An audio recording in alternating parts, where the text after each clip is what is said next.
સ્વામી તારા રૂપે આજ શ્રીજી મળ્યા, પ્રમુખ સ્વામીના રૂપે આજ શ્રીજી મળ્યા.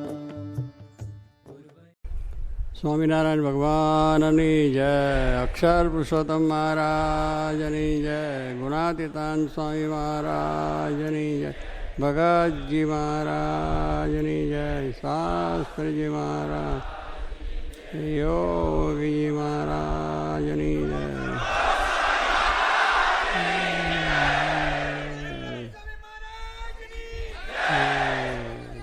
સર્વ સંત મંડળ ને ભક્ત મંડળની પણ જય જય. બધા ખૂબ ઉત્સાહથી બધા આવ્યા છે, ખૂબ આનંદ થયો છે. આજે ભગતજી મહારાજનો જન્મદિવસ છે, જેમને આ અક્ષર પુરુષોત્તમના સિદ્ધાંતમાં ખૂબ જ પોતે શિરસાટાની વાત કરીને ગુણાત્યાન સ્વામી મહારાજનો મહિમા ગુણાત સ્વામીએ તો બહુ જ કહ્યો, સર્વોપરી સર્વ અવતારના અવતારી, એ બધી વાત ગુણાત્યાન સ્વામીએ સંપ્રદાયની અંદર પ્રવર્તન કરી.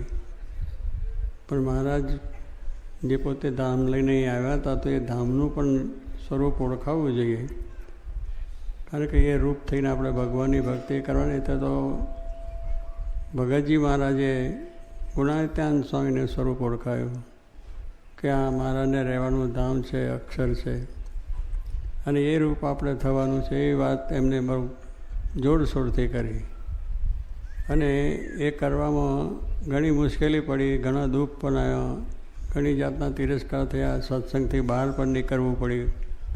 પણ છતાં એ સત્સંગ જે આરપાર ઉતરી ગયેલો, જેને કહે ને આરપાર એટલે ચોટીથી સેટ તળિયેથી ચોટી સુધી, એ આરપાર કહેવાય. એક એક અંગની અંદર એ જ વાત, આ અક્ષર છે, આ અક્ષર છે, આ મૂળ અક્ષર છે, આને સમજો, આને સમજો. એટલે કહેવાનું શું, કહેવું એમને જીવમાં તેગડીએ કંઈ અપમાન થયું, એને કંઈ કહ્યું નથી. ઝેર પણ આપ્યું છે, ઝેર પણ ખાઈ દીધું છે, પણ છતાં ભગવાને રક્ષા કરી. એવા આ ભગતજી મહારાજ. તો એમને આજ જન્મદિવસ છે, એટલે એવી સંપ્રદાયની અંદર ભગવાનનું જેવું છે એવું સ્વરૂપ યથાર્થ રીતે ઓળખાયું શ્રીજી મહારાજનું. અને પછી ગુણાત્યાન સ્વામીનું સ્વરૂપ ભગતજી મહારાજે ઓળખાયું કે અક્ષર છે. એટલે આપણે જેમ ગુણાત્યાન સ્વામી કહ્યું ને કે આપણો દેહ શા માટે મળ્યો છે, અક્ષરરૂપ થવું ને પુરુષોત્તમની ભક્તિ કરી. આ બે વાત માટે જ આપણે જન્મ્યા છે. આપણે જન્મ્યા છે શા માટે? આ બે વસ્તુ, કે આપણે અક્ષર છે ને પુરુષોત્તમની ભક્તિ કરવાની. બાકી વચમાં આવે એ કામ તો કરવું જ અવંતરમાં જતા હોય તો, કારણ કે મુંબઈ જતા હોય તો વચમાં કંઈ કામ આવે તો કરી લેવું પડે, ચાલતા ભેગું ચાલતું. પણ એની મહત્ત્વ નહીં, આવ્યું છે તો વચમાં કરી લેવું. પણ મહત્ત્વની વસ્તુ તો પેલી કે જે કામ માટે જવું છે એનું ધ્યાન બરાબર રહે, નિશાની રહે. એમ આપણે આ મનુષ્ય શરીરની અંદર આવ્યા છે, તો ઘણા સમયે કહ્યું કે અક્ષરરૂપ થવા માટેનું આ શરીર છે ને પુરુષોત્તમની ભક્તિ કરવા માટે. ભગતજી મહારાજે પણ બે જ વાત કરી છે, કારણ પોતે દરજી હતા. એ દરજીનો ધંધો તો શું, સીવવાનું, બે તોડવાનું, કરવાનું, એવું બધું ચાલે ને. તો એ પણ એક આમ તો સામાન્ય રહેવાય. અને દરજી કુટુંબમાં એટલે એમને એવું આધ્યાત્મિક જ્ઞાન જે ગુણાત્યાન સ્વામી તરીકે સિદ્ધ કરેલું, તો એમના જે ધંધાનો વ્યવસાય છે એની અંદર પણ આપણને વાત સમજાવી દીધી કે મારો દરજીનો ધંધો છે, તે બે ટાંકા તોડી નાખું, બે પાછા ચલીને છાંટી દેવું. કરે ને એવી રીતે દરજી એવું કરે, આમ કરતા બે ટાંકા તોડે ને બે પાછા છાંટી દે, એવો ધંધો કરે. પણ ભગતજી મહારાજે કહ્યું કે હું બે ટાંકા એટલે શું, કે દેહને સંબંધીમાં એ જ છે, તોડાવી નાખું છું. શું તોડવાનું છે?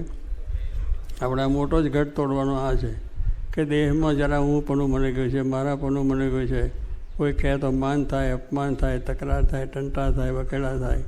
એટલે દેહને કોઈ પણ જરા કહે તું મૂર્ખો છું, આવી રહ્યું, તું ગધેડો છું, તો થોડી વધારે થાય.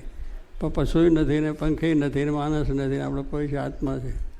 તો આત્મા છે તો કોઈ દુઃખ લાગે નહીં, કોઈ ગમે તે બોલે તો એ ભગતજી મારે કહ્યું કે હું નાકા, એટલે દેહને વિશે જે આપણો આસક્તિ છે, અને એ રીતે એની અંદરથી આપણે માન થાય, અપમાન થાય, સુખ દુઃખ થાય, એટલે દુઃખ થાય છે. પણ ભગતજી કે હું એવું કરું છું કે દેહમાંથી આસક્તિ તોડાવી નાખું છું, અને સંબંધીમાં પણ આસક્તિ તોડાવી નાખું. એટલે પંડ્યાએ તોડી નાખે છે, છોકરો આપી દીધો. એટલે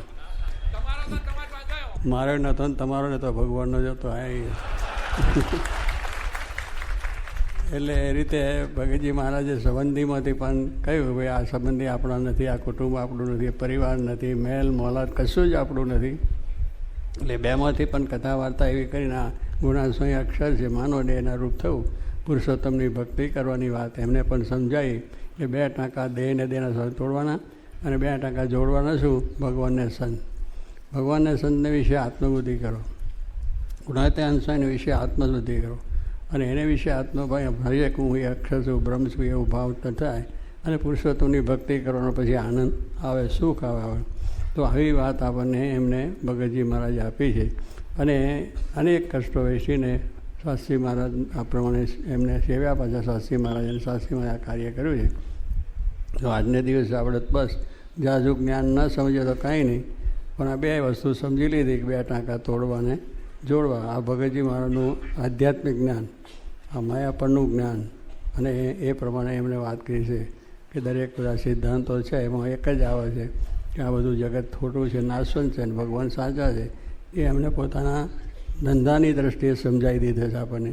એટલે આપણે આ બધું વ્યવસાય ગમે એટલું કરીએ, પણ અહીંથી આપણે આવો જે રસ, આવી જે ભક્તિ, આવો સત્સંગ એ આપણા જીવનમાં દૃઢ થાય ને આપણે પણ સુખ્યા થઈએ, એ જ પ્રાર્થના.